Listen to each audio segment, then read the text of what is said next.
Welcome to DevTech 101, aka Black Mentors. I discuss information technology, also known as IT. We're going to get into some content today about this whole TikTok ban. As you know, it's still going on. And I also want to point out some other critical information to you that relates to social media in general, not just with TikTok, but we're going to focus on all the other social media platforms. And I want to basically just spread the word about just social media in general, your data that's associated with it, and the commercial exploitation of your personal data. And personal data is such a big thing. But before we get into that, let's take a step back and look at from last Sunday. And I want to look at TikTok specifically because there is a thing that's going on right now. According to an article that was done by Yahoo Finance, and it is on other platforms as well. Not only was it talking about the TikTok battle that is going on, but people are basically going out here and they are buying these preloaded phones that have TikTok installed on them, and they're selling for hundreds and thousands of dollars online. So what happened is people who were able to go out on the open web, go to eBay, they were able to purchase, if they wanted to, just any random phones they wanted or their own personal phones. They were able to download the TikTok app before the ban came, because remember, they announced it. People didn't know that they could still access it as far as their phones, but they still downloaded it. And the people who tried to download it after that date were not able to download it. But these preloaded phones could be from people anywhere in the US and across the world. But here is the thing, and there's a couple of things. The first thing is the person that owns TikTok knows they have a gold mine, definitely a cash cow, and the US most definitely wants that app. They want it underneath their control. But here's the thing, if you owned TikTok, would you sell that company? Or would you keep it for yourself, owned by your family, so that you can 100% control? That means not giving up a portion of that to any other person in the world. That'll be like somebody from overseas asking Mark Zuckerberg to sell Meta or Facebook. That'll be somebody from overseas asking Elon Musk to sell X. There'd be somebody also looking at Mark Zuckerberg to sell Instagram. How would you all feel about that? If that was your family member that owned a social media platform, I'm willing to bet that 100% of you on here would not want them to sell, because that's creating generational wealth for somebody else. Now, aside from the ethical side, it's most definitely not right for somebody to be either forced to sell or it's going to get blocked. But here's what we know for sure. The power behind social media and your data is valuable. Of course, the advertisers is valuable to other people who have the opportunity to capitalize on that. But here's where it gets very interesting that a lot of people are not paying attention to. If TikTok is banned in the US, that means you cannot download it on your phones, right? If you can't download it on your phones, that means that not only the makers of our phones, like our Apple iPhones, our Android phones, the stores that you go to download, like the App Store or the Google Play Store, those are US-based companies. So they are preventing people from being able to download those apps on their phones this very minute. At this very minute, they are preventing people from being able to download the app because of some other political issues that are ongoing, which I talked about in the last video that I had. Now, because people are not able to download, now you have people who could be scammers, who are scammers online trying to sell people preloaded phones for thousands of dollars. And this article talks about it, and I'll make sure to definitely put it in the description. But even when you looking on eBay as well, because you also got to think about it. ByteDance is the owner of TikTok, and ByteDance also owns Lemon 8 and a video editor called CapCut. And they found the phones online for as much as $50,000. So people are going to buy this. But here's the thing. TikTok, from what I looked at on Statista.com, as far as statistical information, I want to see how many American users use the app compared to other users in the world. And it's very big. I believe they said in Singapore, but there's more men in the U.S. that there's more men that use the app more than women, and the women was about at 45%. Men was like 53 or something along that line. But 170 million users, according to what they say in this document here in this article, 170 million users in the U.S. Use TikTok. Now, they're trying to figure out from eBay how many of these phones have been sold. Well, those numbers will soon come out at some point. So I said, you know what? Let's hop over to eBay and just take a look at a couple of these preloaded phones. Since I went over to eBay, this is what I've seen so far. And even looking at the highest first, $50,000. Now, keep in mind over here, I just pointed out, they said about 50,000 right there, right? Come over to eBay at the time of this right here. I filtered that down. $50,000. Samsung Galaxy, 40,000 preloaded. And so here's the other part. If you are watching this video, I need you to understand two things. One, don't go out here buying a phone for $40,000 just to get access to an app. I will wait it out. Your money could be spent somewhere else on something. If you're going to spend that, you might as well. If you go out here and buy this and you didn't go out and buy yourself a car if you don't got one, or go invest it somewhere, real estate, something, you will honestly have your priorities mixed up. But what I want to let you know is that you have to watch out for different scams like this, because that app may not even be on the phone. So you pay this person that's randomly out here, and I'm going to use this first one as an example. You pay them $50,000 for the phone. They send you the phone without it loaded on there, and what if they delete their account? Two, you don't know if some of these people could be overseas. They could be in another country. It can most definitely be a scam. If we look worldwide, let's take a look at that. Distance.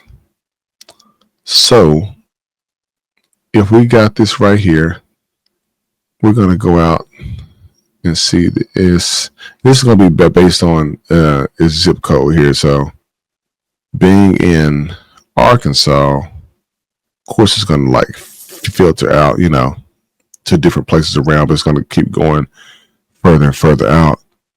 But like, this is just crazy that people are going out here and they're buying these phones. Somebody has probably already crashed out, figured out they're going to go out here and buy it. But think about that. I wouldn't sell it. It's a cash cow. They want it here in the U.S. But what I do suspect that somebody's going to create a company.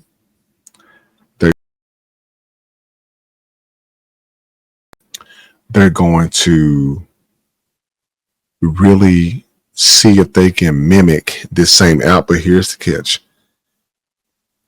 The mimic of the application itself is, if you look at Instagram and how Instagram is set up, with Instagram, I believe in the top left, and TikTok is in the top left. They're both black and white. You can see the difference, a little bit of the difference between the two, but they're basically almost the same app. But what other information are we missing from here? Because the bigger picture is too many social media platforms, every last one of them. If you really look at and read the fine print, they all are built on excessive collection, algorithmic processing, and commercial exploitation of users' personal data. and that must change according to epic.org, which focuses on privacy, the Privacy Information Center. But when you look at the millions of people who have Facebook or Meta, Instagram, TikTok, Snapchat, YouTube, Twitter, LinkedIn, all the data or all the dating applications, anything that's getting people in a shared space to share content with each other, the extraordinary access that these platforms have, and basically these social networking companies will harvest that sensitive information. That sensitive information could be things that may be behind you in your video if you're outside, showing different pieces of infrastructure around, as I discussed in my last video. These companies harvest this information, the interests, the personal characteristics, your political views, your purchasing habits, your online behavior, and that data is used to algorithmically drive your user engagement and figure out ways to sell you things through advertising, often with distortive or discriminatory impacts. So if you start to see ads about something around in your community, you know that your ISP, your internet service provider, your IP address and stuff like that, that is in the cookies that these sites have to know how you are transacting on their sites. And they push that information to these different companies.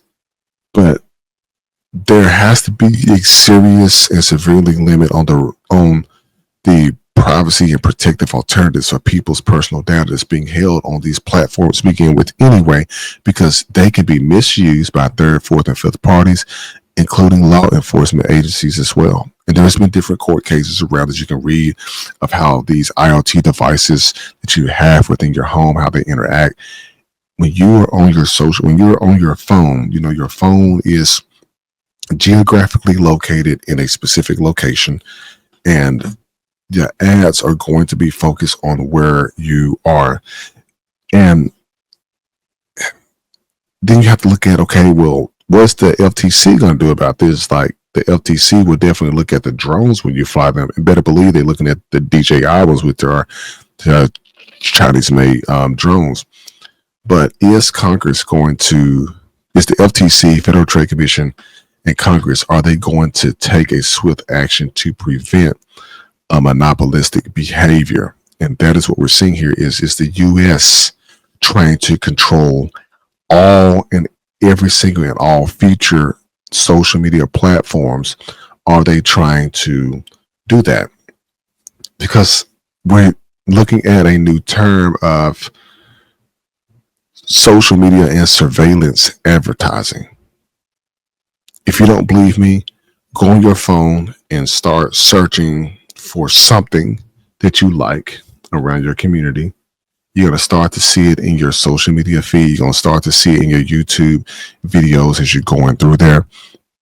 This is all behavioral advertising that generates profits by turning the users into products, their activity into assets, the communities into targets, and also the social media platforms. Could that be a form of mass manipulation? Because I know it can be addictive. Like, I understand. Like, I know these platforms can be so addictive because everybody is into them. We all have been on social media, but at some point we have to understand, like, everything that we're putting out, how is it being used? How is the advertising tactics used in these different ways? Now, there's, as I explained in one of my other videos, when you're looking at consumer privacy, what I'm talking about is for your data that you have that's out there, you wouldn't know or don't know who all has access to it, how long they have access to it, where they got it from, how they track your behavior. We're not looking at this. And because TikTok is not owned, as I said, since it's not owned by a U.S. person or owned by someone in the United States, we don't know how the information is shared, and that is a big concern. And that lets you know that the data collection is at the core of every single social media platform business model. And that's why you see so many of them doing mergers and acquisitions to pose acute risk to consumer privacy. And there has to be a way for us to most definitely protect that. But every single one of these platforms at some point in time, since they have massive stores, massive data lakes of information, their personal data on these social media platforms that's collected and maintained are vulnerable to hacking, data scraping, data breaches. If it falls into the wrong hands, if these platforms fail to have any kind of critical security measures, and that includes all kinds of information from location to health information, religious identity, facial recognition, private messages, pictures, and so much more, that we have to make sure that we have to figure out a way, how can this information be protected here? And even protecting kids online. Remember the Roblox thing. If you look back on my video, I did one for the Roblox game. When you playing games like that, online games, those are social media platforms, because people are actually talking through headsets. You got grown adults that are infiltrating these spaces where kids are in. You even got grown adults doing kids content on YouTube that may have alternative motives. Like, you have all this kind of thing that's going on. I mean, you need to understand, whoever that you're sharing information with, the question to ask is, how long is this information shared? How long is this information kept? Who has access to this information? While you may not be able to come 100% offline at some point, because when you put your number into things, it can get fed a different way through different pieces and different platforms. But this has to be something that we have to make sure to protect our information, protect our kids' information, and we have to give people the consent in order to capture this information. All types of businesses have to have opt-out information. But when we look at it overall, look at the information about TikTok. Definitely look it up. Look at that same information for the other social media platforms you own. Do not get sucked into buying these phones, people. I know some of you may be eager to go out here and buy this, but you don't need it. You don't need to. You should probably detox from social media to begin with anyway. So, like, listen, subscribe to the channel, DevTech 101, aka Black Mental. Look forward to bringing more technology content to you all soon.